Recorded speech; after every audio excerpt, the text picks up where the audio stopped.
3 years, Prince Edmund's silence has haunted the castle like a ghost no one can name. The physicians call it trauma. The tutors call it stubbornness. But the 10-year-old boy knows the truth. He stopped speaking the night he watched his mother's eyes go cold, the night something fundamentally wrong replaced the woman who used to sing him lullabies about sparrows.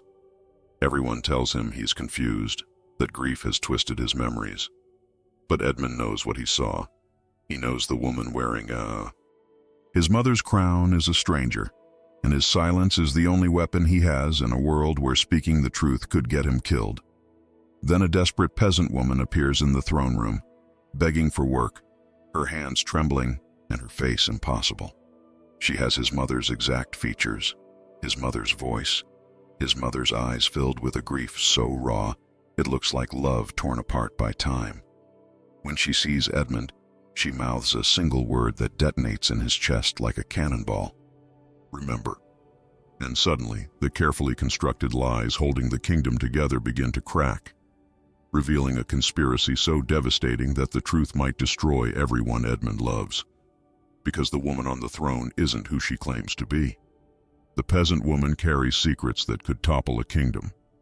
And Edmund, the silent prince who everyone believes is just a traumatized child, holds the key to unraveling 3 years of deception, betrayal, and a plot that threatened to murder him before he could ever speak the truth.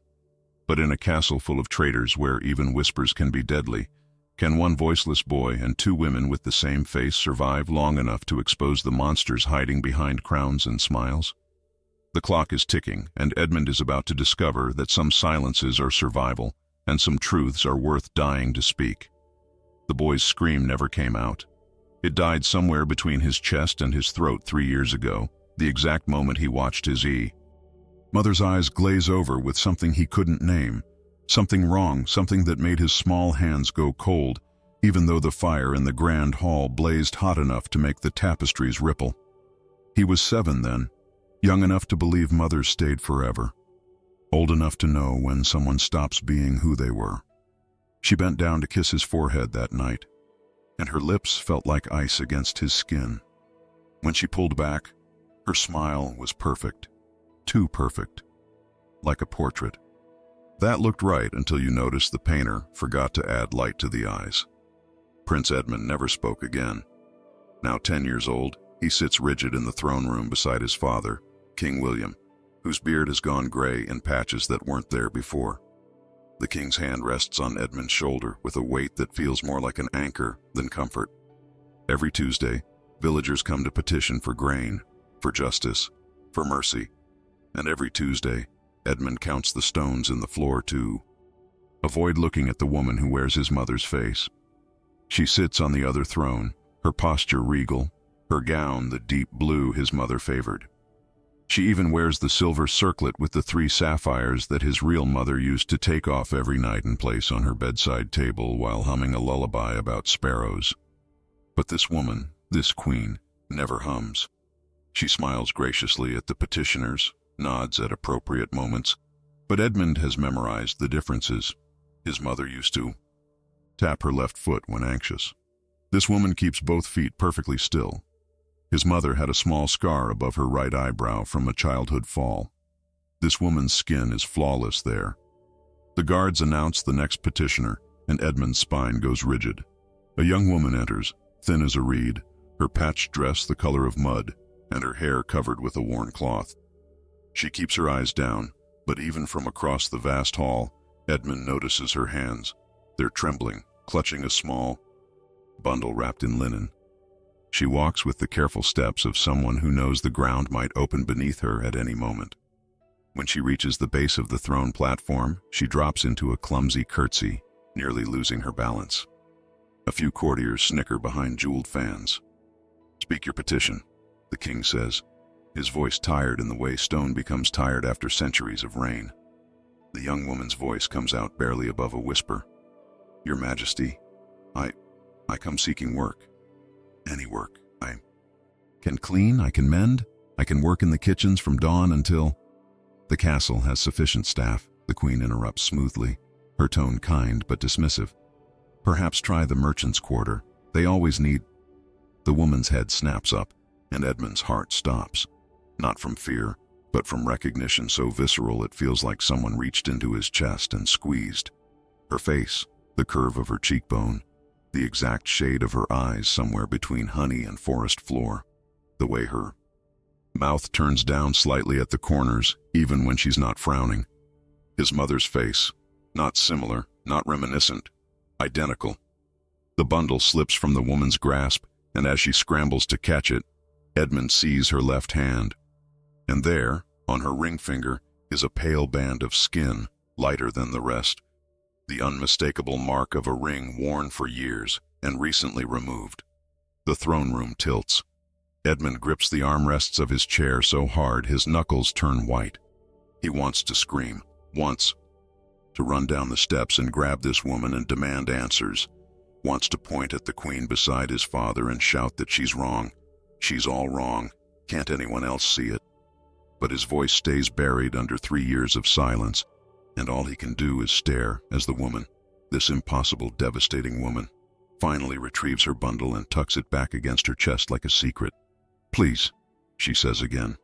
And now Edmund hears it, the slight rasp in her voice, identical to the way his mother's voice sounded in the mornings before she'd had her tea. "I've come from Redbrook Village. The drought killed our crops. I lost..." Her voice breaks and she presses her lips together, fighting for composure. "I lost everything. I'll do anything. Scrub floors, empty chamber pots, anything." The king leans forward slightly, studying her with narrowed eyes. For one terrible, hope-filled moment, Edmund thinks his father sees it too, sees the impossible truth standing before them in rags and desperation. But then the king simply nods to the chamberlain. "Take her to the head of household staff. If they can find a position, so be it." "Thank you, your majesty." The woman breathes, and as she backs away, still curtsying clumsily, her eyes sweep across the royal family. When her gaze lands on Edmund, she freezes. It's only for a heartbeat, maybe less, but Edmund sees everything in that instant. Shock, recognition, grief so raw it looks like an open wound. Her hand flies to her mouth, and a sound escapes her. A small broken sound that could be a gasp or a sob. The queen beside Edmund shifts in her throne, and when Edmund tears his gaze away from the peasant woman to look at the queen, he sees something that makes his blood run cold. The queen is staring at the woman with an expression of pure, undiluted terror. Then it's gone, replaced by the serene smile, the graceful tilt of her head. But Edmund saw it. He knows what fear looks like when someone realizes their carefully constructed world is about to shatter. The peasant woman is being led away now, glancing back once, twice, her eyes finding Edmund's across the distance. She mouths something, one word, silent but unmistakable in the shape of her lips. A word Edmund hasn't heard in 3 years. A word that detonates in his chest like a cannonball. The word is remember. That night, Edmund can't sleep.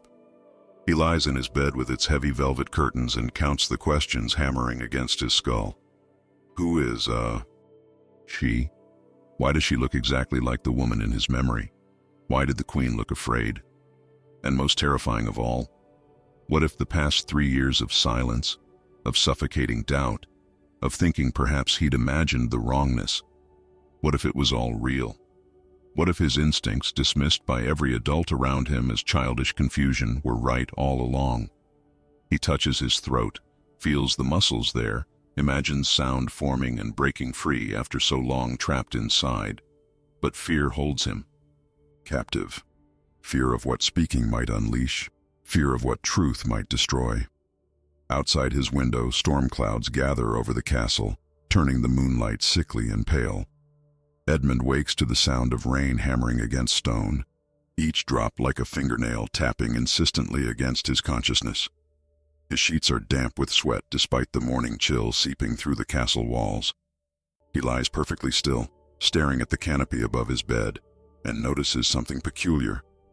His heart is racing, but not from fear. It's anticipation, sharp and hungry, the feeling of standing at the edge of a cliff and wanting to jump just to know what falling feels like. He hasn't felt anything close to excitement in 3 years, only the flat gray numbness of existing without truly living. The castle comes alive around him with its usual sounds. Servants shuffling through corridors, the clang of pots from the kitchens 4 floors below, the morning bells from the chapel. But today, Edmund listens for something different. He strains his ears, trying to catch a voice he's not sure he'll recognize, a footstep pattern that might match the hesitant walk of the woman from yesterday. His tutor will arrive within the hour, expecting him in the library for Latin lessons, but Edmund has already made a decision that would horrify every adult in his life. He's going to find her, dressing himself, something he rarely does since servants usually attend him, proves more difficult than expected. His fingers fumble with the laces of his doublet, and he gives up halfway, throwing a loose cloak over the mess. He looks like a disheveled street urchin rather than a prince, which suits his purpose perfectly. The castle is a labyrinth of servant passages he's explored during 3 years of silent wandering. Times when his tutor thought he was in his chambers and his father thought he was with his tutor. Edmund has become a ghost in his own home, and ghosts can move unseen. He slips through a narrow door hidden behind a tapestry depicting some long-dead king's victory, enters the servants' stairwell that smells of soap and old grease, and descends. His soft leather shoes make almost no sound on the worn stone steps. 2 maids pass him going up, their arms full of linens, and barely glance his way. Just another servant boy running errands. The anonymity feels like freedom. At the bottom, he pauses, listening. Women's voices drift from the laundry room to his left, sharp with gossip and complaints about the endless rain ruining the drying schedules. He creeps closer, pressing himself against the damp wall, and catches fragments of conversation. "Saw her myself, dead ringer for the old queen, I tell you. You're seeing things, Margaret. Grief does funny things. My own sister swore she saw her dead husband in the market for weeks after. This is different. I'm telling you, the resemblance is unnatural. Makes my skin crawl." Edmund's pulse quickens. He inches forward until he can peek through the doorway. 7 or 8 women work among steaming vats and hanging sheets, their faces flushed from heat and labor. And there, in the corner, struggling with a pile of bed linens nearly as large as herself, is the woman from yesterday.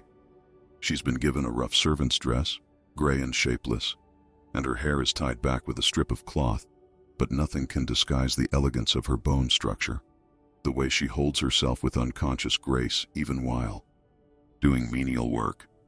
She's trying to lift a water bucket, her thin arms shaking with effort, when it slips. Water splashes across the stone floor, and the other women turn with expressions ranging from annoyance to poorly concealed cruelty. "Clumsy creature," one snaps. "That's the 3rd thing you've dropped this morning." "I'm sorry," the woman whispers, dropping to her knees to mop up the spill with her bare hands. "I'm still learning that..." "Learning? It's water and cloth, not philosophy. Even a child could manage it." The speaker is a thick-set woman with a face like curdled milk, clearly enjoying her small moment of power over someone even more powerless than herself. Edmund feels something hot and sharp rise in his chest. Anger, protective and fierce. His mother would never have tolerated servants speaking to each other with such contempt. His mother had been kind. But which mother? The memory that haunts him, or the woman sitting on the throne who smiles at cruelty as long as it's not directed at her? He watches the woman on the floor, sees her shoulders trembling, from cold, from exhaustion, or from something deeper, and makes his decision. He steps into the room. Every head turns. The casual chatter dies instantly as they register his fine cloak, his bearing despite his disheveled appearance. "You," Edmund points at the woman on the floor, his hand steady even though his heart feels like it might burst through his ribs. She looks up, and when her eyes meet his, something passes between them that makes his breath catch. Recognition, yes, but also warning. Her eyes widen slightly, and she gives the smallest shake of her head, a gesture so minute that only someone watching her intently would notice. "Don't," that gesture says. "Please don't." But Edmund is done with silence in all its forms. He can't speak, but he can act. He gestures toward the door, then at her, a clear command. "Come with me." The thick-set woman sputters. "Your Highness, she's been assigned to the laundry. We need every—" Edmund fixes her with a stare he's learned from 3 years of communicating without words. It's the look that says, "I am the prince, and you are nothing. And if you value your position, you will not test me." The woman's mouth snaps shut. He gestures again, more insistently, and the woman on the floor slowly rises, her movements careful, as if afraid sudden motion might shatter whatever fragile protection Edmund is offering. She follows him from the room, leaving behind a wake of stunned whispers. They walk through corridors Edmund chooses specifically for their emptiness, the older sections of the castle where rooms sit abandoned and dust gathers in corners. No servant bothers to clean. Rain continues its assault on the windows, turning the world outside into gray soup. Finally, in a small alcove overlooking the eastern courtyard, Edmund stops and turns to face her.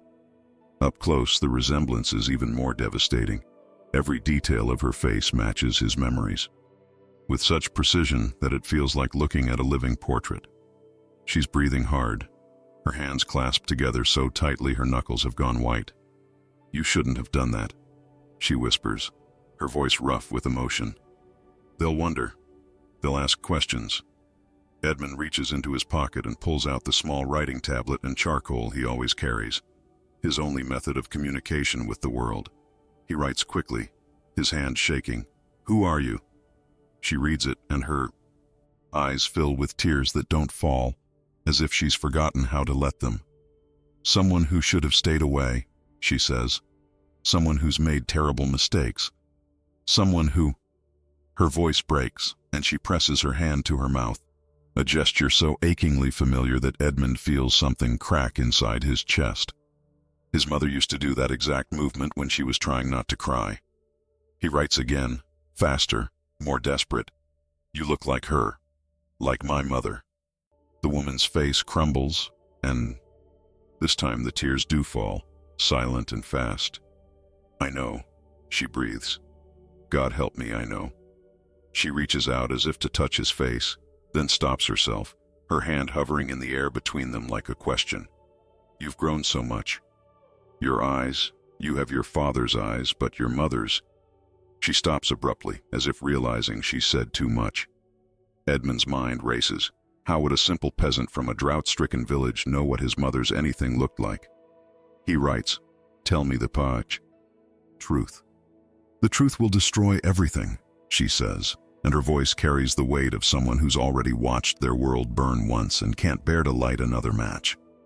"The truth is dangerous for you, for me, for—" She glances toward the direction of the throne room, and Edmund understands. For the queen, for his father, for the careful order that holds the kingdom together.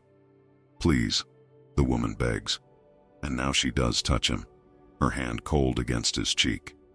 "Please just let me work in the shadows and disappear when enough time has passed. Forget you saw me, it's safer." A door slams somewhere in the distance, followed by the sound of heavy boots on stone, guards making their rounds. The woman jerks back as if burned. "I have to go. If they find us alone, they'll—" She doesn't finish, just gathers her skirts and runs, her footsteps echoing down the corridor until they fade into the general noise of the castle waking fully to another day. Edmund stands frozen in the alcove, his writing tablet clutched in his hand, the charcoal leaving black smudges on his fingers, like evidence of something forbidden. He looks down at the last words she read. "Tell me the truth." And underneath, in handwriting that isn't his, she must have grabbed the charcoal while he was distracted, is a single sentence that makes his blood run cold. The handwriting is shaky but unmistakable. "The woman on the throne is not your mother." Edmund stares at the words until they blur into meaningless shapes, then back into focus, then blur again. "The woman on the throne is not your mother." His hands begin to shake so violently that the tablet slips from his grasp and clatters against the stone floor, the sound obscenely loud in the empty alcove. He's not breathing properly. Shallow gasps that don't seem to bring any air into his lungs.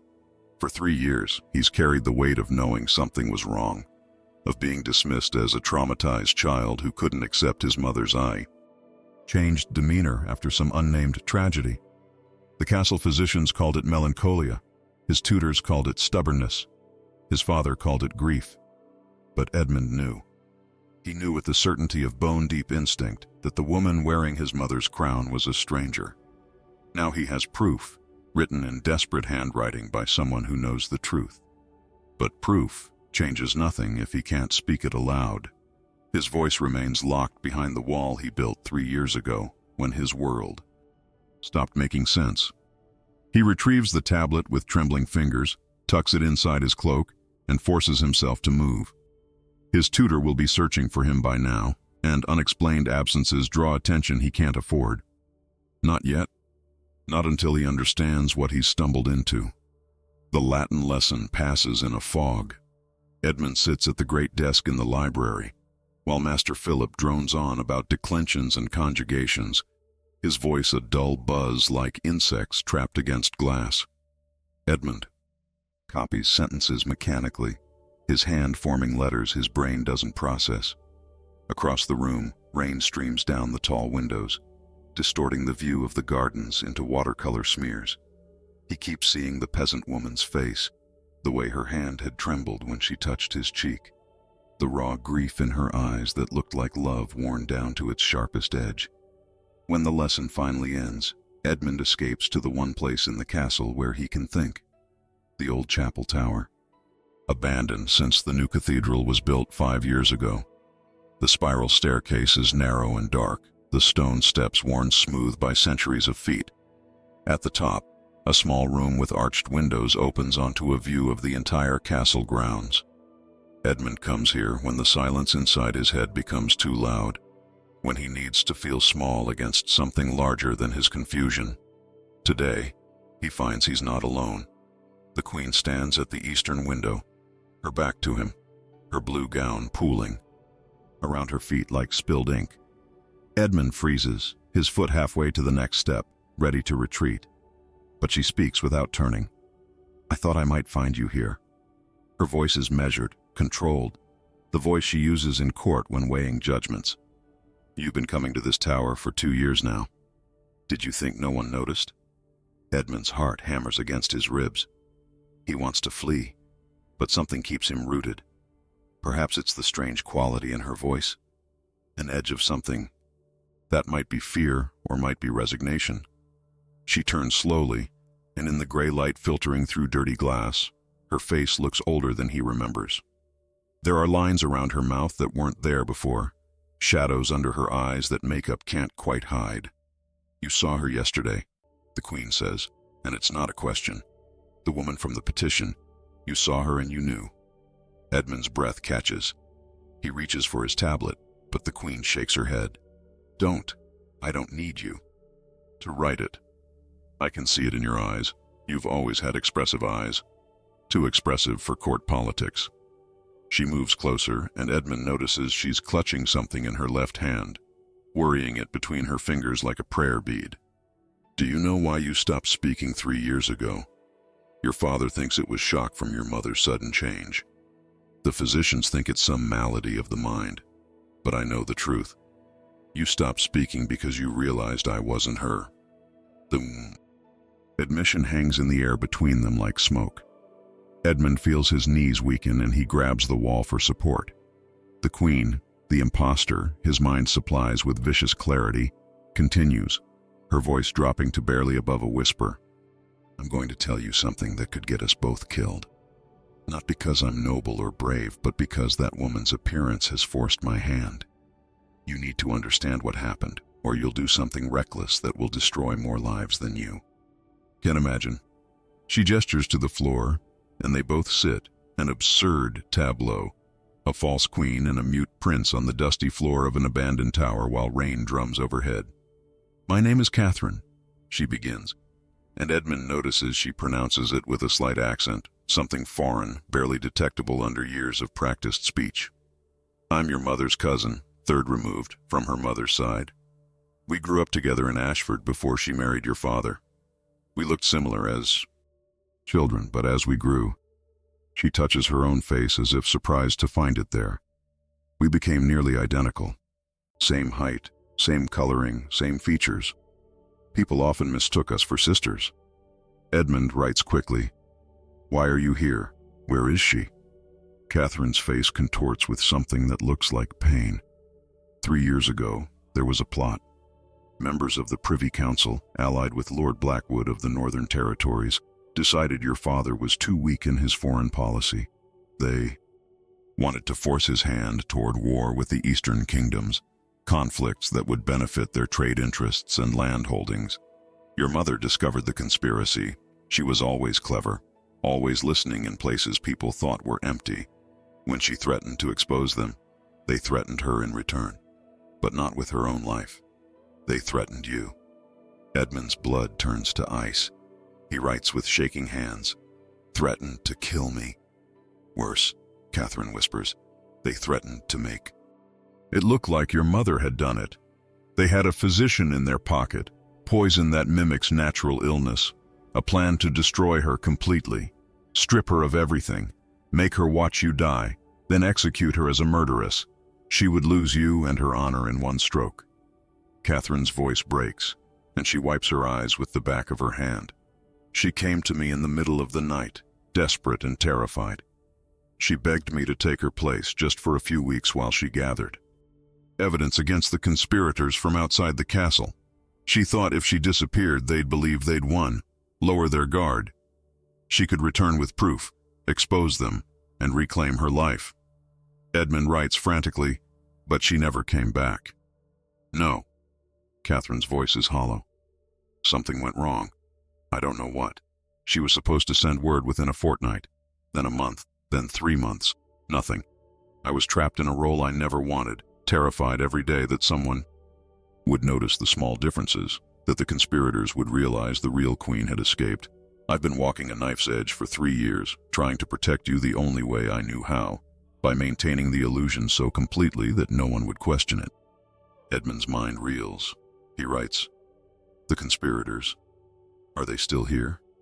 Catherine nods slowly. "Lord Blackwood visits twice a year. Lord Pemberton oversees the treasury. Lady Ashford manages the Queen's household." She looks at Edmund with eyes that carry the weight of 1,000 sleepless nights. "They believe they won. They think your real mother is dead or too afraid to return. And I've had to smile at them, dine with them, act as though nothing is wrong, because the moment they suspect I'm not her, you become expendable." Edmund writes, his charcoal pressing so hard it nearly tears the tablet. "The woman yesterday, is she my mother?" Catherine's silence is answer enough.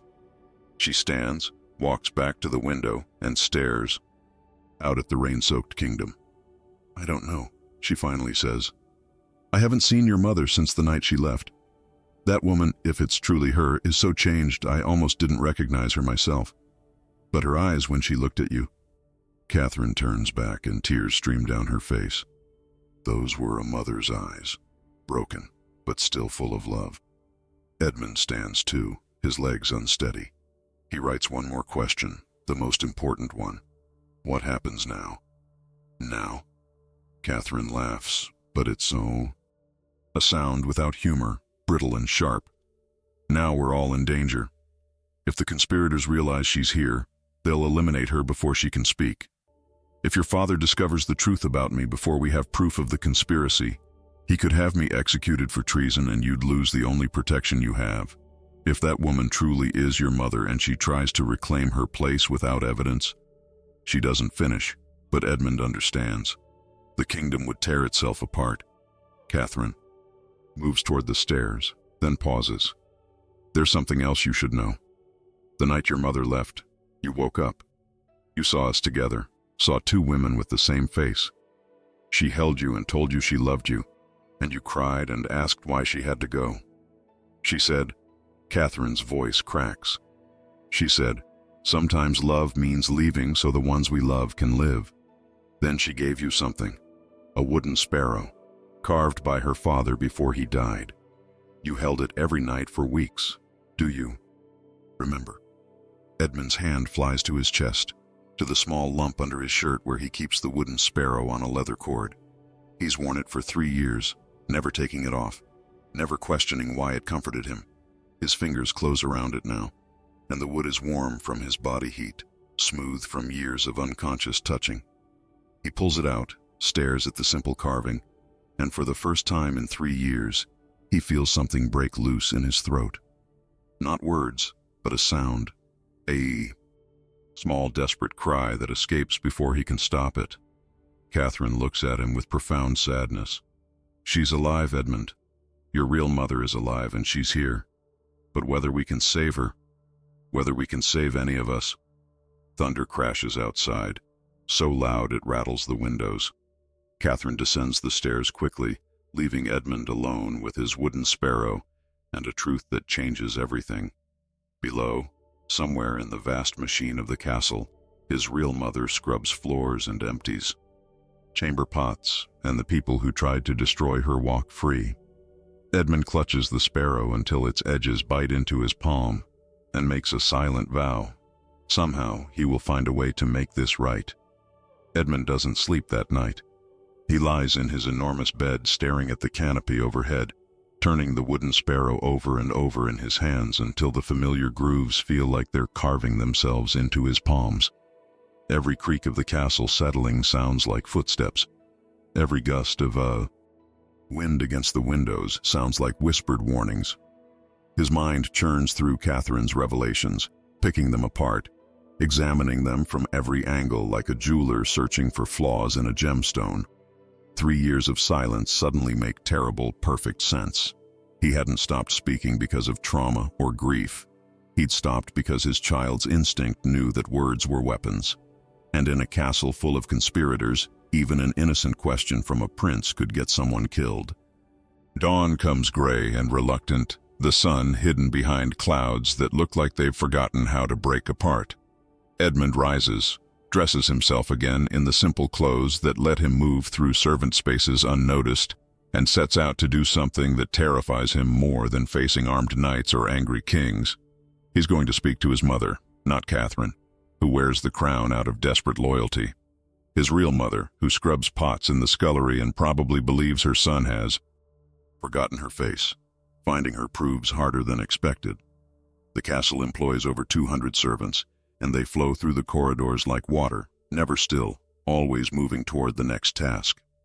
Edmund searches the laundry first, but the thick-set woman from yesterday informs him with barely concealed irritation that the clumsy new girl has been reassigned to the kitchens after ruining an entire batch of linens with too much lye.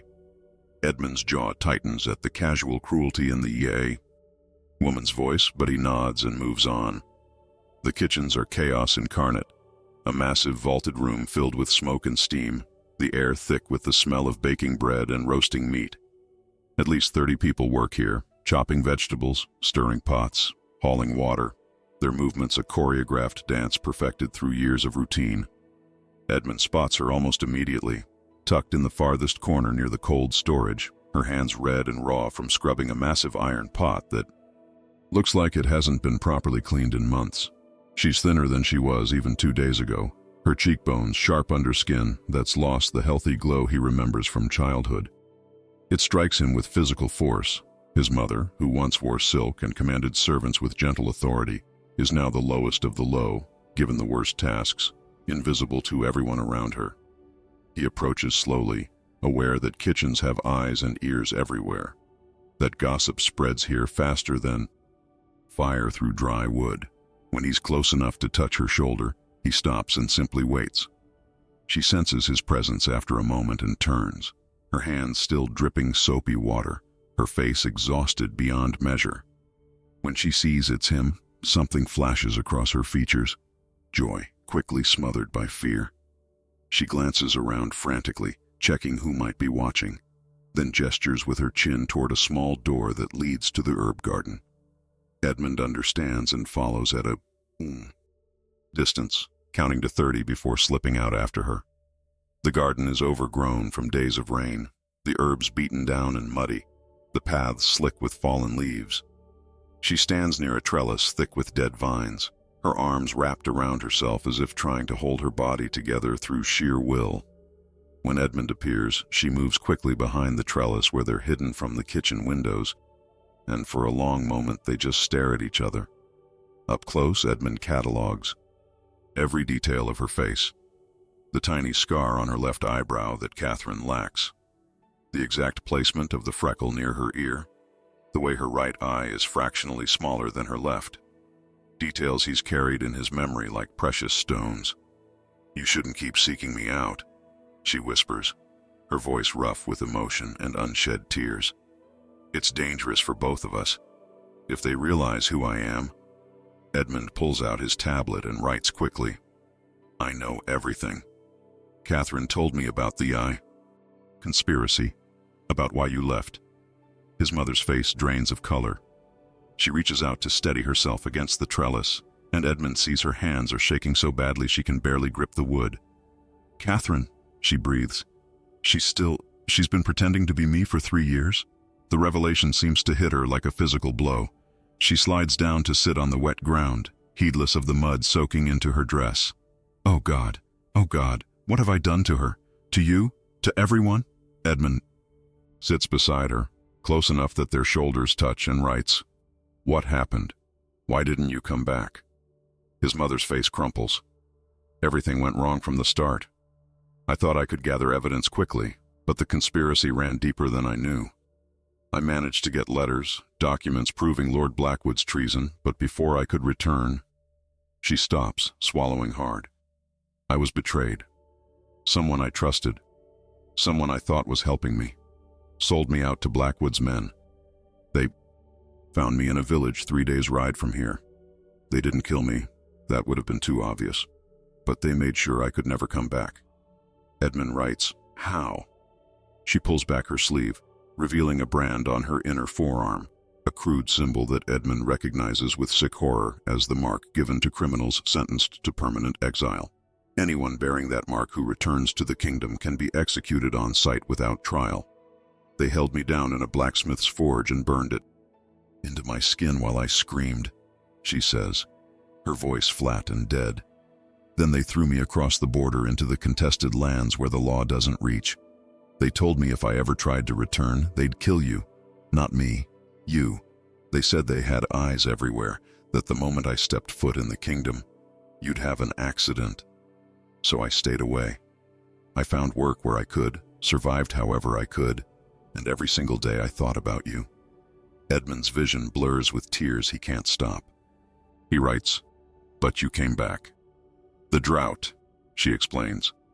"It devastated the contested lands. People were starving, dying. I had nothing left to lose, and I prayed that maybe enough time had passed. Maybe the conspirators had moved on, forgotten about me. Maybe I could slip back into the kingdom unnoticed, just see you once from a distance, just know you were alive and well." She touches his face with trembling fingers, her thumb brushing away a tear on his cheek. "I never imagined they'd bring me to the castle. I should have run the moment they assigned me here, but I couldn't. Not when you were so close. Not when I might have one chance to see the boy I abandoned." Edmund grabs her hand and presses it against his chest, over his heart, over the wooden sparrow she gave him 3 years ago. He pulls it out from under his shirt, shows it to her, and watches her face break apart with grief so profound it seems to age her a decade in seconds. "You kept it," she sobs. "All. This time, you kept it."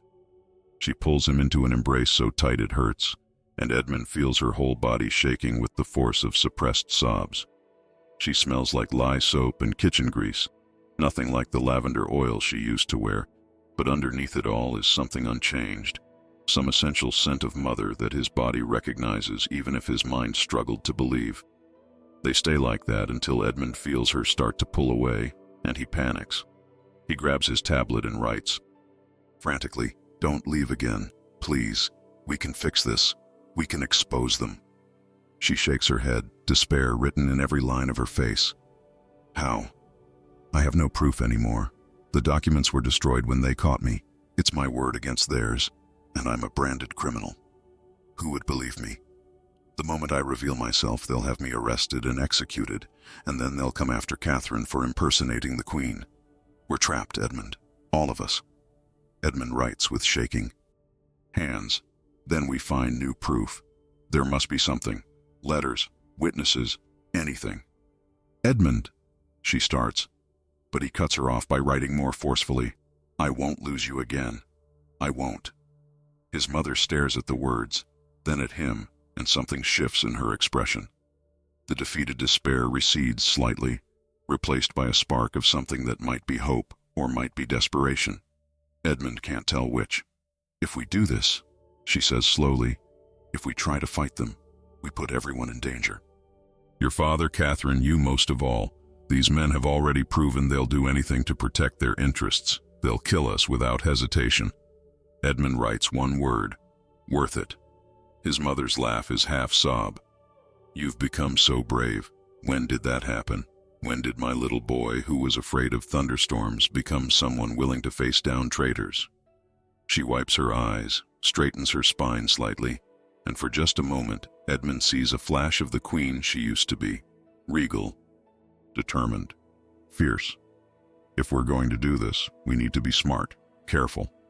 One wrong move, and everything collapses. Edmund nods vigorously and writes, where do we start? With the one person who might know where evidence still exists, she says. Lord Pemberton's wife, Lady Eleanor.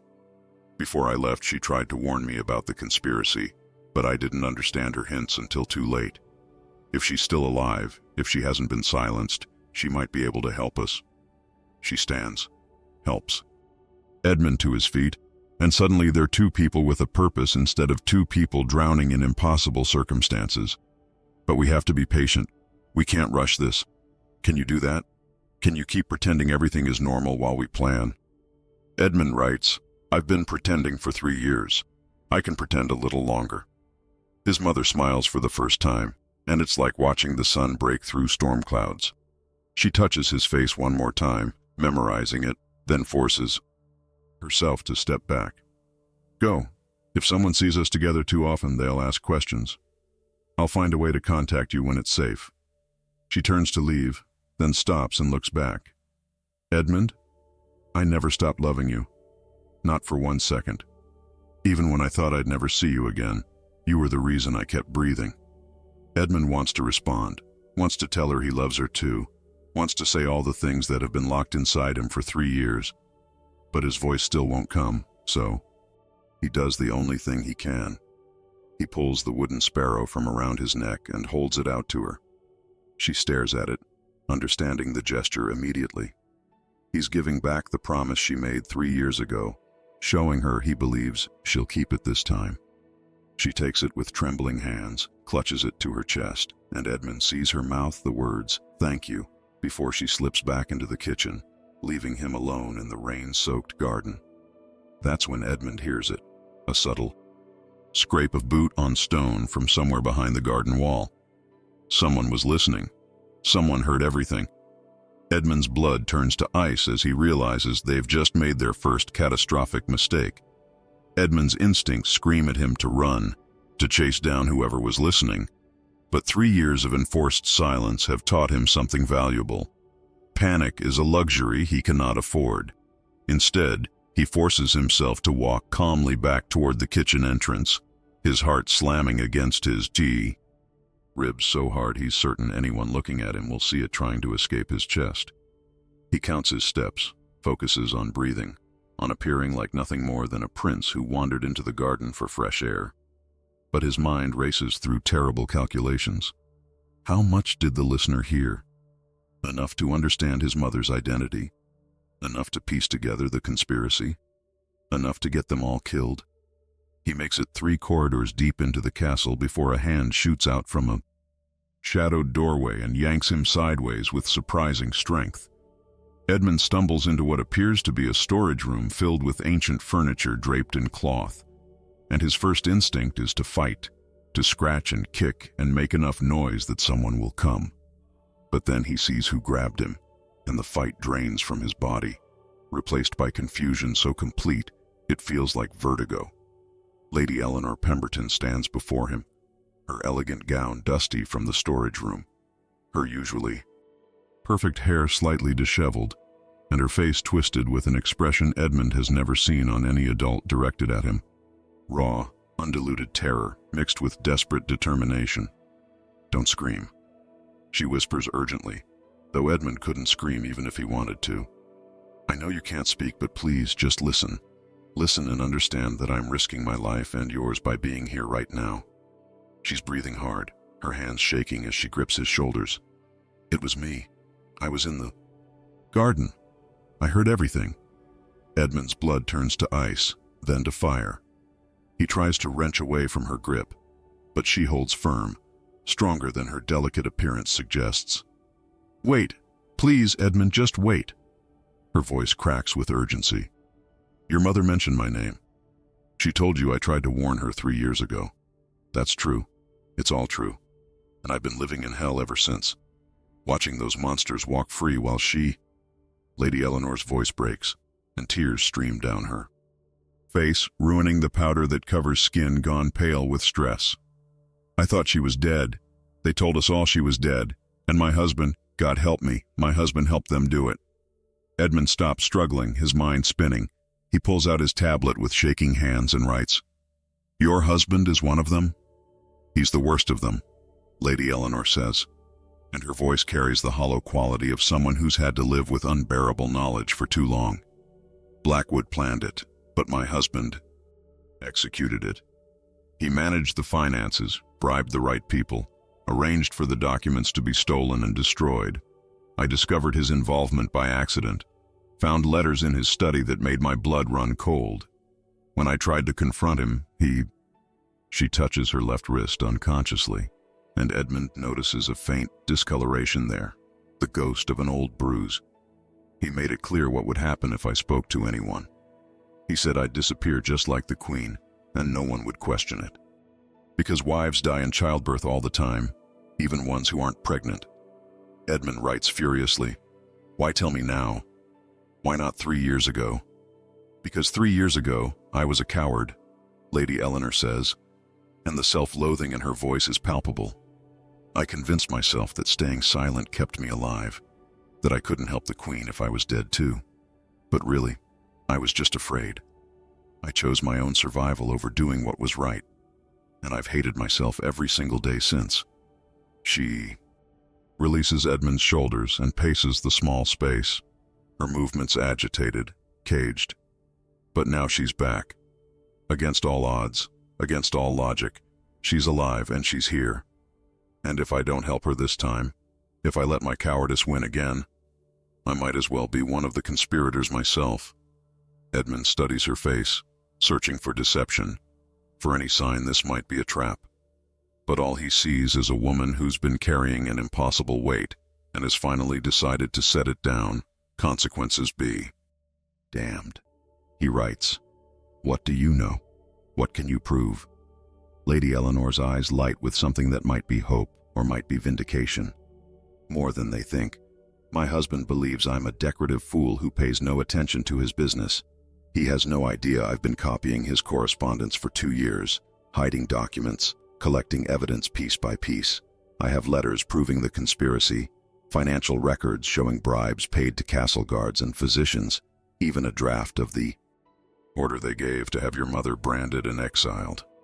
She pulls a small key from inside her bodice, holds it up like a talisman. Everything is hidden in a chest in the old archives, the section no one visits anymore because the roof leaks, and the documents are supposedly ruined. I've been waiting for the right moment, the right opportunity to use what I know.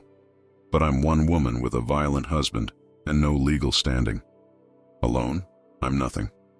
But with the true Queen returned, with you as witness, with Catherine willing to testify, she trails off, letting the possibility hang in the air between them. Edmund's mind races through the implications. Real evidence. Documents that could expose the conspiracy and restore his mother. But also incredible risk.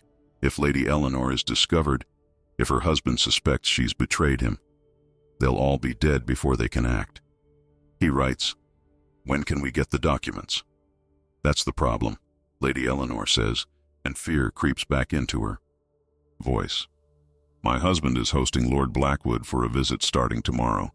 They'll be in the castle for 4 days, conducting some kind of business with your father. During that time, security will be heightened. They'll be watching everything and everyone. If we try to move against them while they're here, and we fail..." She doesn't need to finish the sentence. Edmund understands perfectly. They'll have one chance, and the timing has to be perfect. He writes, "What about my mother? She's in danger every moment she's here." "I know," Lady Eleanor whispers. "The moment Blackwood sees her, if he recognizes her despite the changes..." She stops, swallows hard. "We need to keep her hidden. Keep her in the kitchens where nobility never ventures. Can you stay away from her?" "I know it's asking the impossible, but any contact between you increases the risk of someone noticing, someone wondering why the prince is so interested in a common scullery maid." Edmund wants to argue, wants to write, that he just found his mother after 3 years, and being apart from her now feels like cutting off his own arm. But he knows Lady Eleanor is right. He nods reluctantly and writes, "What's the plan?" Lady Eleanor takes a deep breath, and when she speaks, her voice carries the steel of someone who's made an irrevocable decision. "We wait until Blackwood and my husband leave. The morning after their departure, I'll retrieve the documents and bring them to Catherine. She can present them to the king, with your mother as living proof of the conspiracy. The king may be weak in foreign policy, but he's fiercely loyal to family. When he understands what was done to his wife, to his son..." She pauses, and Edmund sees calculation in her eyes. "He'll have them arrested for treason. Execution will follow." Edmund writes, "You'll be safe then? Your husband won't hurt you anymore?" Lady Eleanor's laugh is bitter and broken. "Safe? My husband will be dead for treason. My name will be associated with one of the greatest scandals in the kingdom's history, and I'll be a widow without protection or prospects. But I'll be able to look at myself in a mirror again without wanting to smash the glass." She touches Edmund's cheek with unexpected gentleness. "You're so young to be caught up in all this. You should be learning swordplay and complaining about your tutors, not navigating court conspiracies. I'm sorry. I'm so sorry you've had to grow up this way." Edmund writes, "It's not your fault." "Isn't it?" Lady Eleanor says softly. "I could have stopped this 3 years ago. Your mother would still be queen. You would still have your voice. Catherine wouldn't have sacrificed 3 years of her life living a lie. Every bit of suffering that's happened since then, I share the blame." She straightens, wipes her eyes, transforms herself back into the poised noblewoman who attends court functions with perfect grace. 4 days, Edmund. We have to survive 4 days of pretending everything is normal, while 2 of the most dangerous men in the kingdom walk these halls. Can you do that?" Edmund nods and writes, "I've been pretending for 3 years. 4 more days is nothing." But even as he writes it, he knows it's a lie. 4 days has never felt longer than it does now, stretching ahead like a chasm he has to cross on a rope that might snap at any moment. Lady Eleanor moves toward the door, checking the corridor beyond to make sure it's empty. Before she leaves, she turns back one more time. "There's something else you should know. Your father, he's not well. The stress of the past 3 years, the guilt he carries thinking your mother left because of something he did or didn't do, it's eating him alive. When the truth comes out, when he realizes what happened and who was responsible, I don't know how he'll react. He might break completely." Edmund feels a new weight settle on his chest. He's been so focused on his mother, on Catherine, on exposing the conspiracy, that he hasn't thought much about what all this will do to his father. A man who's been living with a woman he believes is his wife, confiding in advisors who are actually traitors, ruling a kingdom built on lies. The revelation might destroy him. Edmund writes, "Will you help him? After?" Lady Eleanor's expression softens into something like tenderness. "Yes," she says simply. "Someone has to help pick up the pieces when everything falls apart. I owe your family that much at least." Then she's gone, slipping into the corridor like a ghost, leaving Edmund alone in the storage room surrounded by furniture draped in cloth like shrouded corpses. He stands there for several minutes, trying to process everything, trying to prepare himself for 4 days of walking on a knife's edge. When he finally emerges and makes his way back to his chambers, he passes a window overlooking the courtyard and sees a carriage arriving, black and imposing, bearing the crest of House Blackwood. The monster has arrived early. Edmund watches as a tall man in expensive furs steps from the carriage, his face sharp and predatory, his movements confident with the arrogance of someone who believes themselves untouchable. Lord Blackwood looks up, and for one terrible moment, his eyes meet Edmund's across the distance. The man smiles, a cold, knowing smile that makes Edmund's skin crawl, and tips his head in a mocking bow. It's a message, clear as if spoken aloud. I see you, little prince, and you are nothing but a child, playing at games you don't understand. Edmund forces himself to step back from the window, to retreat into his room where he can breathe without being observed.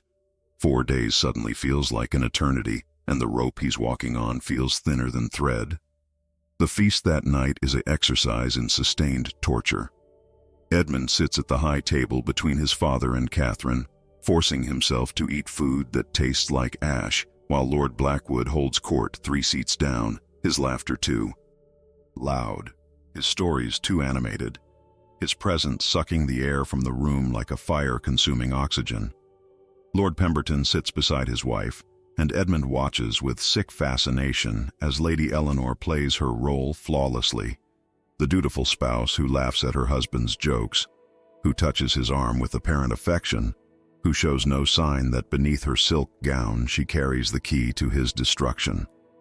Her performance is so convincing that Edmund wonders if he imagined their conversation in the storage room, if perhaps desperation made him see an ally where none existed.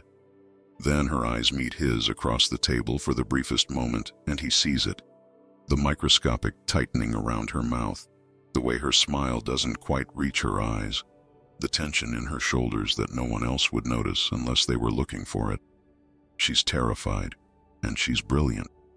And Edmund realizes with sudden clarity that women like Lady Eleanor have been performing impossible acts of courage in plain sight for generations, their strength dismissed as decorative grace, their intelligence mistaken for obedience. No wonder his mother trusted her. No wonder she survived 3 years married to a monster. "More wine, Your Majesty?" A servant appears at King William's elbow, and Edmund glances at his father, seeing him as if for the first time in months. The king looks hollowed out, his face gaunt despite the feast before him, his eyes distant as if his mind occupies some territory far from this hall. He nods absently at the servant, and Edmund notices his father's hand trembles slightly as he reaches for his cup. When did that start? When did the man who used to lift Edmund onto his shoulders and carry him through the gardens become this ghost wearing a crown? Catherine leans close to Edmund, her voice pitched so low only he can hear. He's getting worse. Last night he didn't sleep at all. I could hear him pacing in his chambers. He keeps talking about signs he missed. Things he should have noticed about your mother's. She stops herself, remembering they're in public where even whispers can be dangerous. Her hand finds Edmund's under the table, squeezes once, a gesture of solidarity and shared fear. 4 days. She breathes. We just need to survive 4 days. But 4 days begins to feel impossible when Lord Blackwood rises from his seat, wine cup in hand, and calls for attention. "A toast," he announces, his voice booming through the hall with practiced authority. "To our gracious king, whose wisdom guides us through troubled times. To our beloved queen." His eyes slide to Catherine with an expression Edmund can't quite read, something between curiosity and suspicion, whose beauty and grace illuminate this court. And to young Prince Edmund, who grows stronger and wiser each day despite his unique challenges. The pause before unique challenges is deliberate, mocking, and Edmund feels rage rise in his throat like bile. Around the hall, nobles raise their cups dutifully, echoing the toast. But Edmund sees several of them exchange glances, uncomfortable looks that suggest they recognize the insult, even if they're too cowardly to call it out. His father doesn't seem to notice, already lost in whatever private hell occupies his thoughts. Catherine's hand tightens on Edmund's, a silent plea for restraint. Lord Blackwood continues, settling back into his seat with the satisfaction of someone who's just won a small but significant victory. "Tell me, Your Majesty," he says to the king, his tone deceptively casual. "Have you given more thought to the Eastern trade proposals I sent last month? The opportunity for expansion won't remain open indefinitely, and my sources suggest our competitors grow bold in our hesitation." King William blinks, struggling to focus on the question. The council has been reviewing for 6 months. Blackwood interrupts smoothly. "Meanwhile, our merchants lose ground daily. Sometimes decisive action is worth more than cautious deliberation, don't you think? It's not really a question, and everyone at the table knows it. It's a criticism wrapped in silk, a suggestion that the king's weakness is costing the kingdom prosperity." Edmund sees Lord Pemberton nod in agreement, sees other nobles lean forward with interest. This is how it works, Edmund realizes with sudden, awful clarity. They don't overthrow his father with swords and armies. They undermine him word by word, decision by decision, until everyone believes he's unfit to rule, and his removal seems not just justified, but necessary. "Perhaps the prince has thoughts on the matter?" Blackwood's voice cuts through Edmund's realization like a blade. After all, he'll rule someday. Might as well begin learning the weight of difficult decisions. The entire table turns to look at Edmund, and he feels the trap closing around him. If he writes nothing, he appears weak and stupid, confirming Blackwood's narrative about his unique challenges. If he writes something, he reveals that his mind is sharp despite his silence, potentially making himself more of a threat than the conspirators currently believe him to be. Catherine intervenes, her voice light and diplomatic. The prince is still receiving his education in such complex matters. Perhaps when he's older. "He's 10 years old," Blackwood says, and his smile doesn't reach his eyes. Alexander the Great was learning military strategy at that age. Arthur was pulling swords from stones. Surely our prince can manage an opinion on trade routes. The challenge hangs in the air, impossible to ignore without looking foolish. Edmund feels every eye on him, feels the weight of expectation and mockery and cruel curiosity. His hand moves almost of its own accord, pulling out his tablet, and he writes with deliberate precision. A wise king listens to his advisors but trusts his own judgment. My father's caution has kept us from wars that would have cost thousands of lives. I trust his wisdom. He holds up the tablet for the table to see and watches Blackwood's expression shift. Just for a moment, just long enough for Edmund to see calculation and reassessment flicker across his features. The other nobles murmur approval at Edmund's words, and his father looks at him with surprise and something that might be pride breaking through the fog of his depression. "Well said, my son," King William says softly, his voice rough with emotion. "Well said indeed." Blackwood recovers quickly, raising his cup in mock salute. "Spoken like a true diplomat. Your tutors are serving you well, young prince." But his eyes tell a different story. They've gone cold and watchful, the eyes of a predator who's just realized his prey might have teeth after all. Edmund has made a mistake, he realizes too late. He's revealed himself as someone paying attention, someone capable of political thought, someone potentially dangerous to their plans. The rest of the feast passes in a blur of forced conversation and mounting tension, and when it finally ends, Edmund escapes to his chambers with relief so profound it makes him dizzy. He's been in his room less than 10 minutes when he hears the soft knock. 3 taps, pause, 2 taps, the signal Catherine established months ago for private communication. Edmund opens the door to find not Catherine, but Lady Eleanor, her face pale in the torchlight, her elegant gown replaced with a servant's plain dress. "I can only stay a moment," she whispers urgently, slipping inside and closing the door behind her. Blackwood is asking questions about the new kitchen staff. He wants to know where they came from, who vouched for them, why new servants were hired when he specifically recommended budget cuts to household expenses. Edmund's heart stops. He writes frantically, "Does he suspect about my mother?" "I don't know," Lady Eleanor admits, and her fear is naked on her face now. "No performance, no mask. He might just be exercising control, reminding everyone that he watches everything, or he might have recognized something about her. I couldn't tell. She grips Edmund's arms, her fingers digging in hard enough to bruise.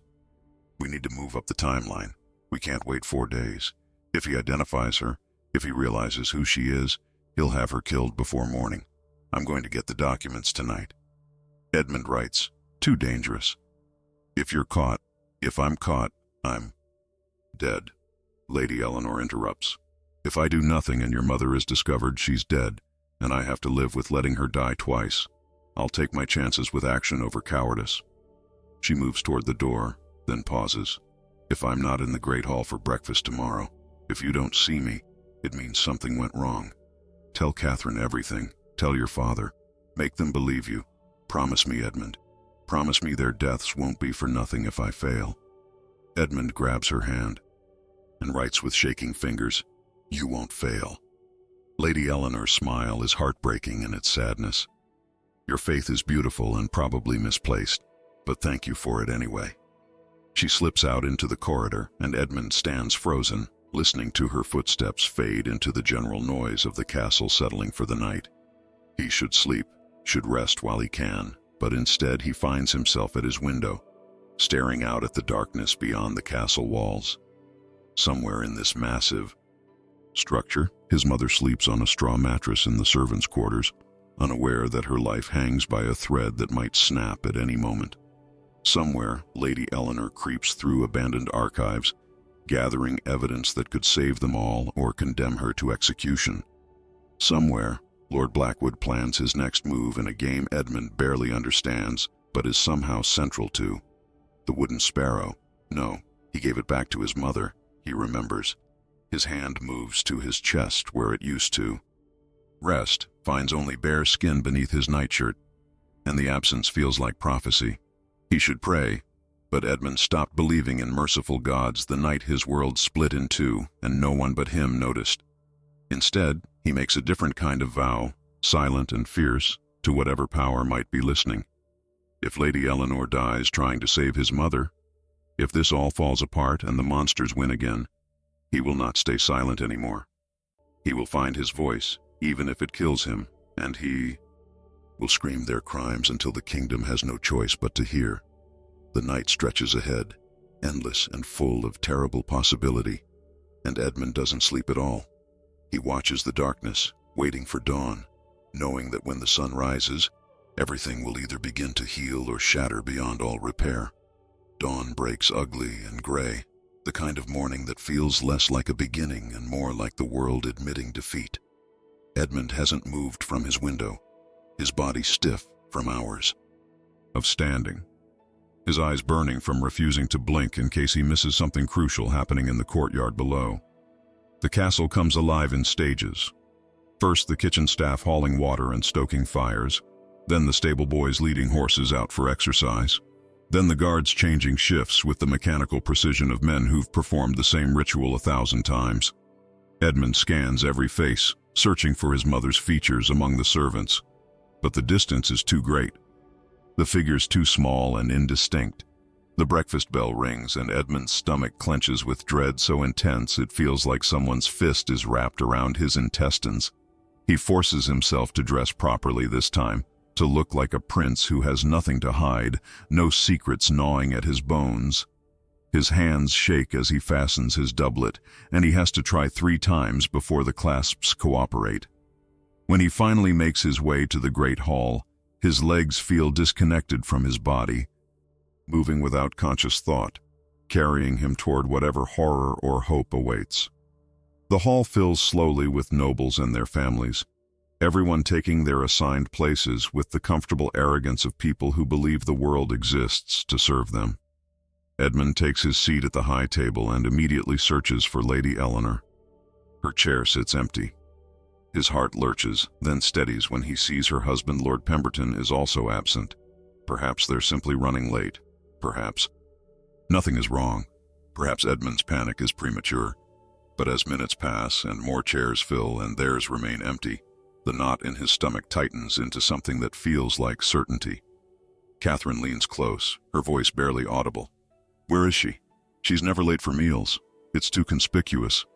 Her fingers drum against the table in a nervous pattern, and Edmund notices she's wearing more rouge than usual, trying to hide the exhaustion etched into her face. Something's wrong. I can sue. Feel it. Before Edmund can respond by writing, the hall doors burst open with enough force to slam them against the stone walls. Lord Pemberton strides in, his face twisted with rage so profound, it looks like something carved from volcanic rock. Behind him, 4 guards drag Lady Eleanor, her hands bound, her servant's dress torn at the shoulder, a bruise blooming purple and vicious across her left cheek. The hall falls silent instantly, every conversation dying mid-word, every spoon frozen, halfway to mouths that hang open in shock. Treason! Lord Pemberton's voice booms through the space, echoing off vaulted ceilings. I accuse my wife of treason against the crown, against this court, against the natural order of loyalty between husband and wife. He shoves Lady Eleanor forward, and she stumbles, barely catching herself before falling. When she raises her head, her eyes find Edmund's across the distance, and in that moment he sees everything: apology, defiance, terror, and strange peace. As if she's finally stopped running from the inevitable. King William rises slowly, his face drained of color, his hands gripping the edge of the table as if it's the only thing keeping him upright. What is the meaning of this? What evidence do you bring for such a serious accusation? Lord Pemberton reaches into his coat and pulls out a familiar small key, holds it up like a trophy. I found my wife sneaking through the old archives last night like a common thief. When I confronted her, she tried to flee. When I searched her person, I found this: the key to a chest containing documents she's been stealing from my private study. Documents she planned to use to destroy loyal servants of the crown through lies and fabrication. They're not lies. Lady Eleanor's voice rings clear and strong despite the blood trickling from her split lip. Those documents prove you and Lord Blackwood conspired to remove Queen Helena 3 years ago, that you threatened her life and the life of her son, that you branded her and exiled her while replacing her with... She stops abruptly, her eyes darting to Catherine with an expression of agonized apology. The hall erupts. Nobles leap to their feet, shouting questions and accusations, some defending the Pembertons, others demanding to see the evidence. Edmund's vision narrows to a tunnel, sound becoming muffled as if he's underwater. This is it. The moment everything unravels too soon, without the careful planning they needed, without protection in place. He looks at Catherine and sees her face cycle through a dozen emotions in seconds. Shock, fear, resignation, and finally something that looks like relief. She stands, and her movement cuts through the chaos like a blade through silk.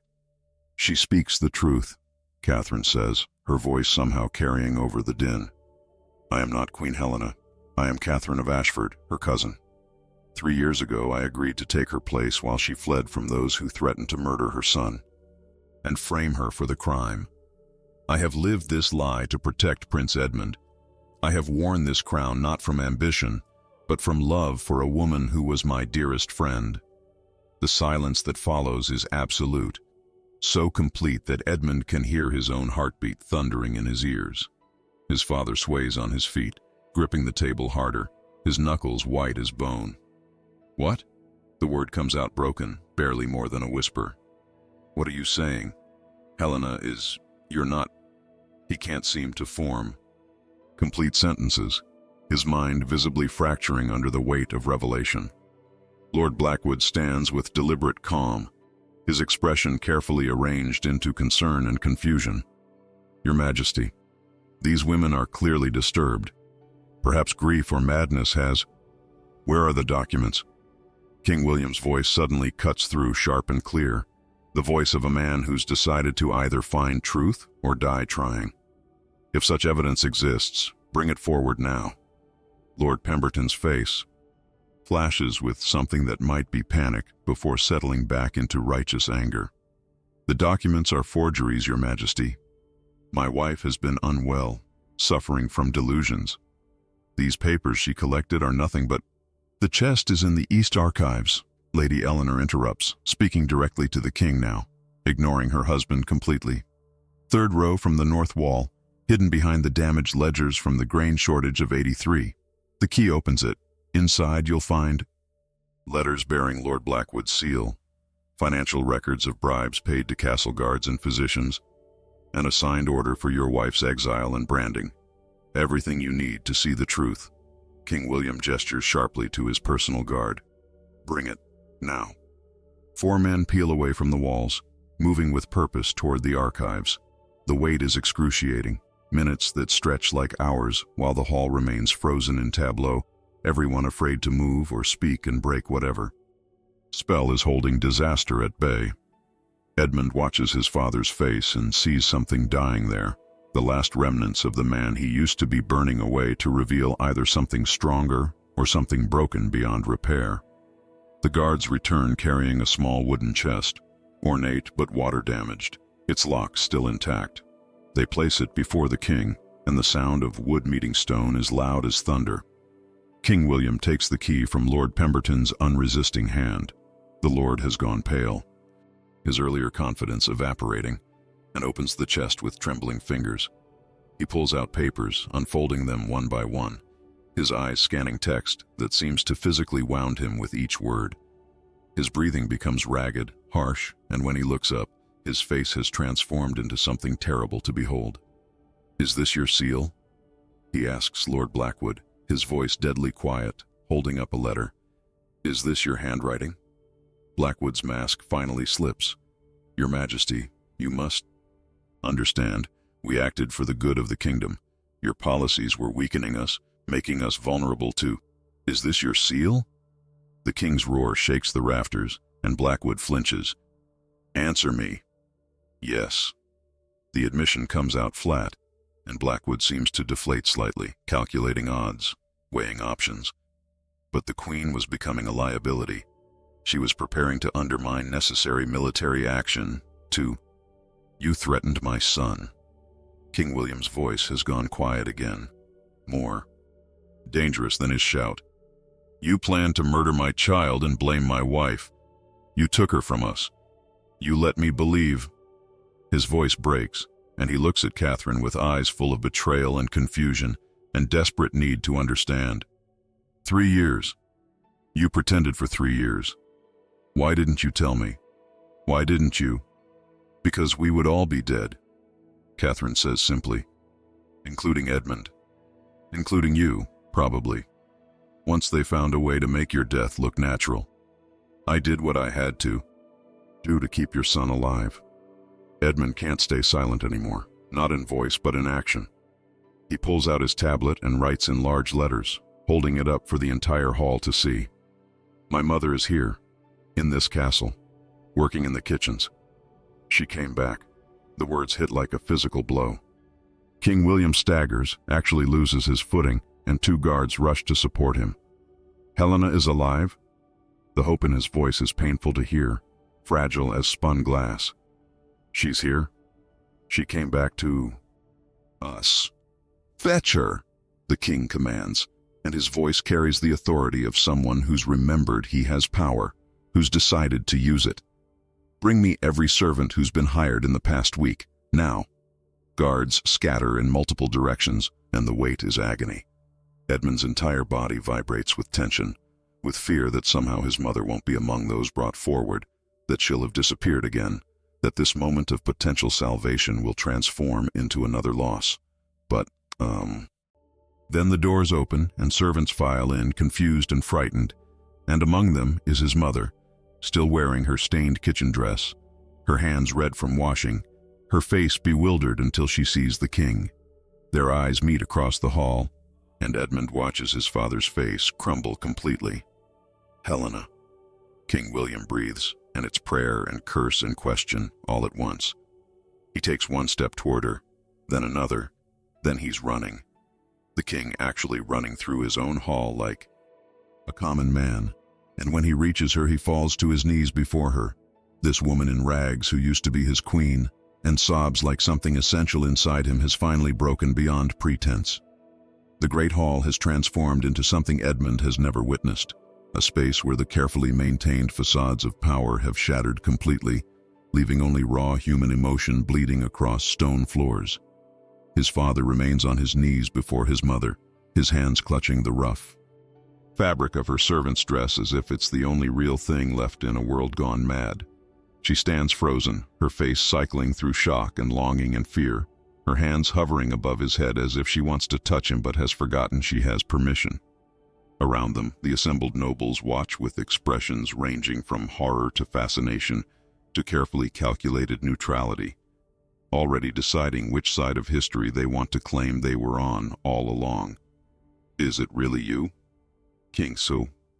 William's voice is wrecked, stripped of all royal authority, just a man who's been drowning for 3 years and has suddenly found air. Or is this another trick? Another? He can't finish, too afraid that speaking his fear will make it real.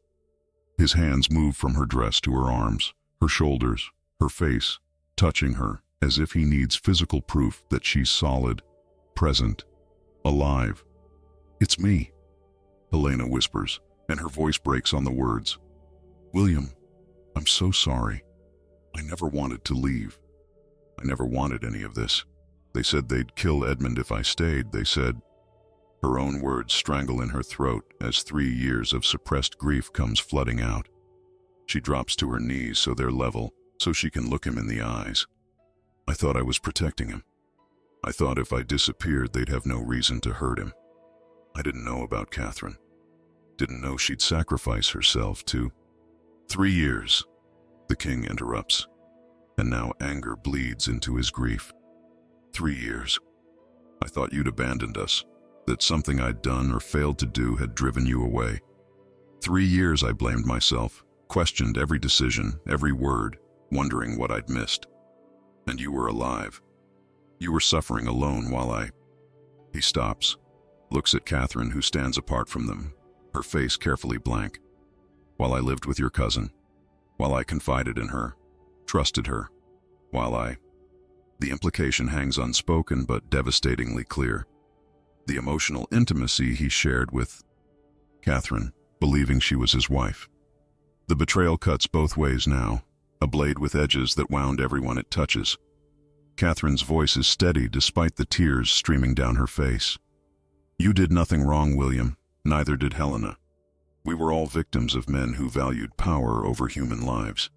She turns her gaze to Lord Blackwood and Lord Pemberton, who stand flanked by guards now, their faces pale but still calculating. "They're the ones who destroyed your family.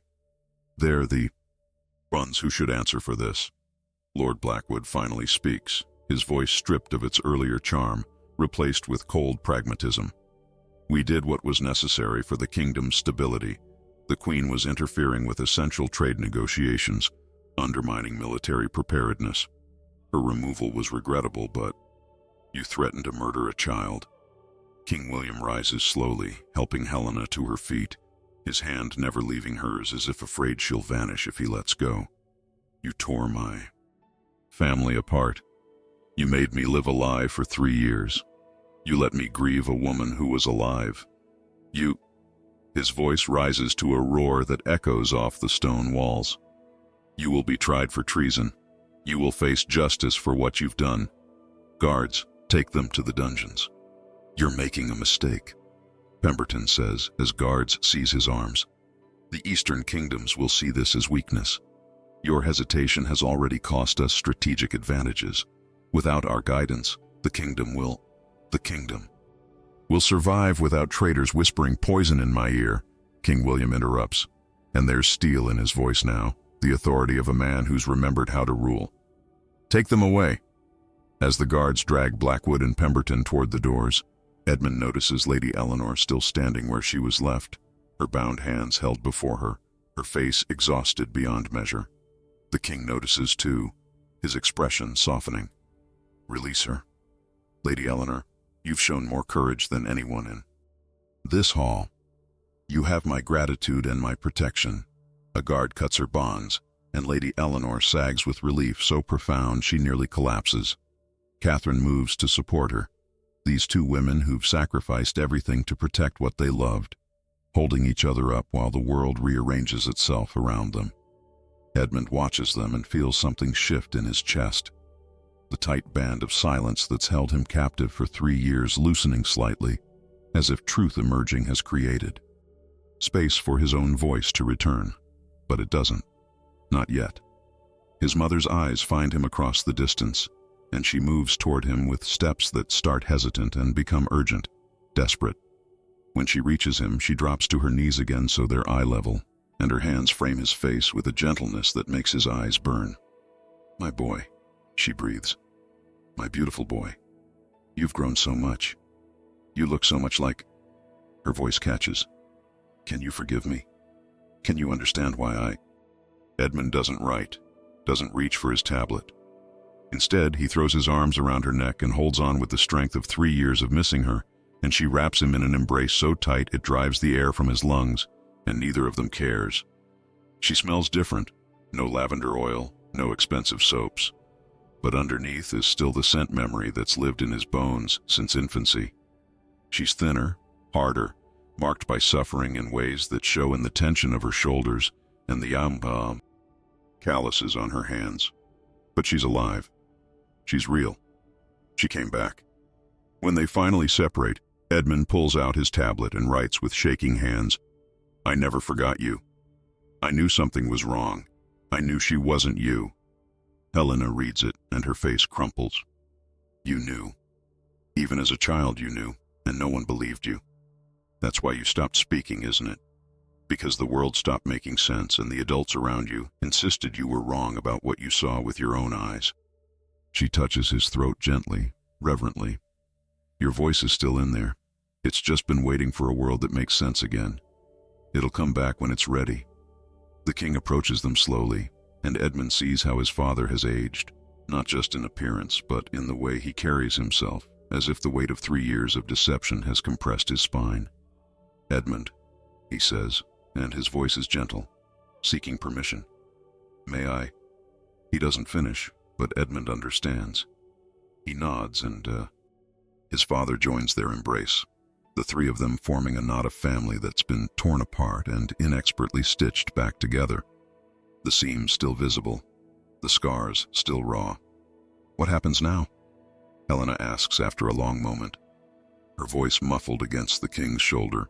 "The scandal will tear the court apart. My exile, my branding. Technically, I'm a criminal who returned illegally. The law says whatever I decree it says." King William interrupts firmly. "You were exiled under false pretenses by traitors who will be executed for their crimes. Your branding is evidence of injustice, not guilt. You are the true queen, and you will be restored to your rightful place." He pauses, then looks at Catherine with an expression of profound conflict. "But Catherine—" He stops, struggling with words that have no precedent, no protocol to follow. "You saved my son's life. You sacrificed 3 years of your own life to protect my family. You are a hero, but you're also not the woman you thought you knew," Catherine finishes quietly. "Not the wife you believed you were living with. I understand if you hate me for the deception. I don't hate you," the king says, and his voice carries a complexity of emotion that defies simple categorization. "I'm grateful. I'm confused. I'm angry at the situation, but not at you.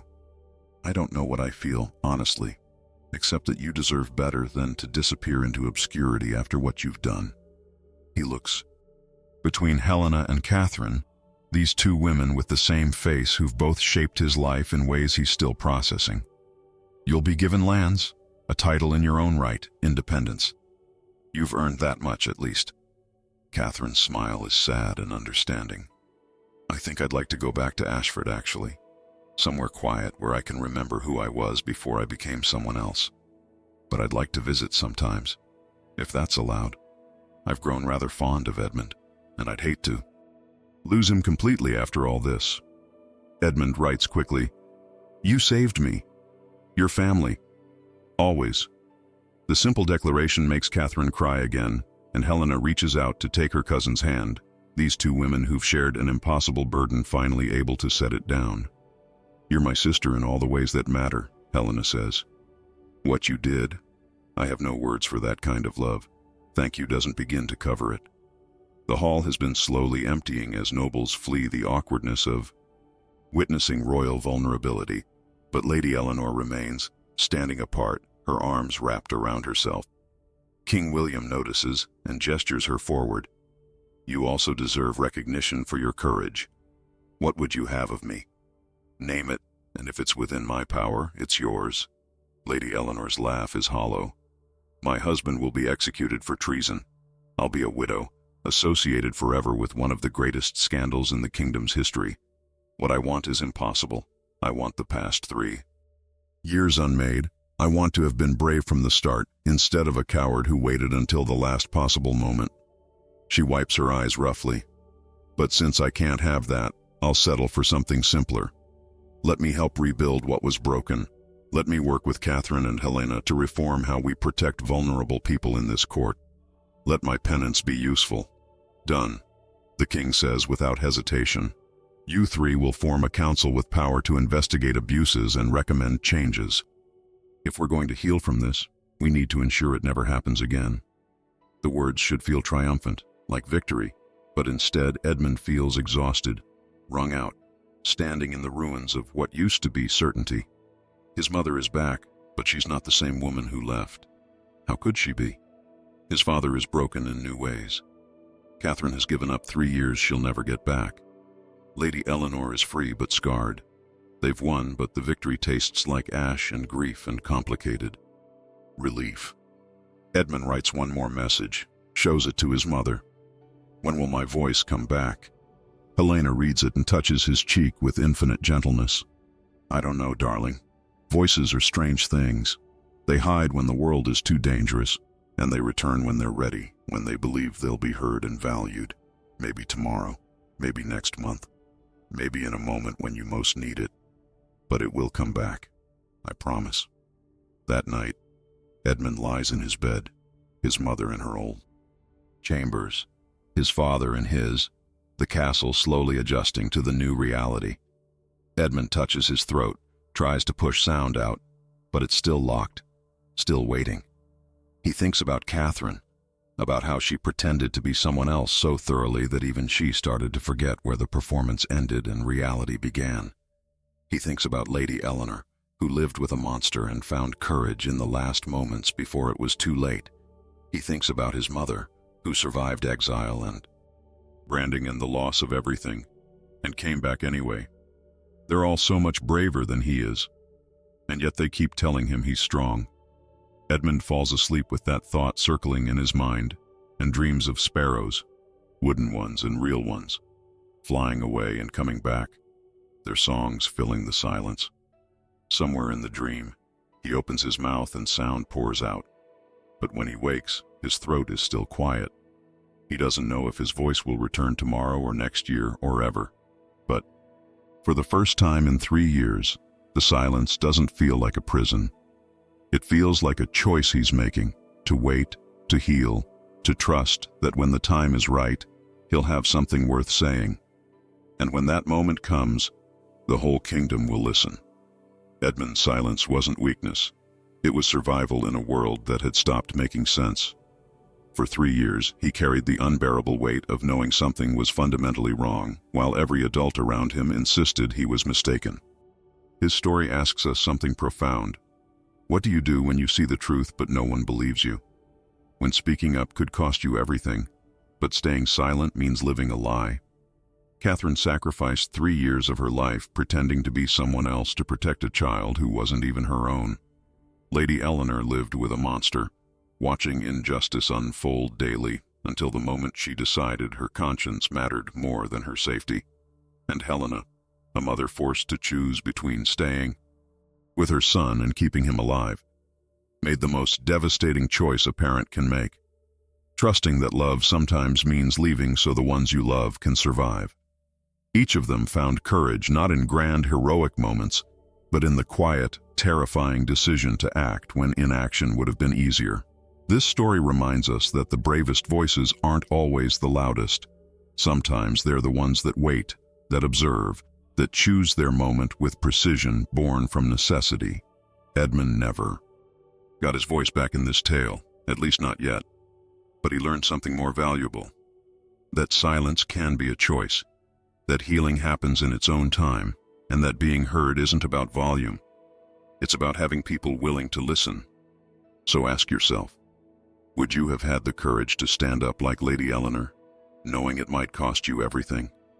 Would you have sacrificed yourself like Catherine, living someone else's life to protect a child? Would you trust your instincts like Edmund, even when the whole world tells you you're wrong? The answers aren't simple, and maybe that's the point.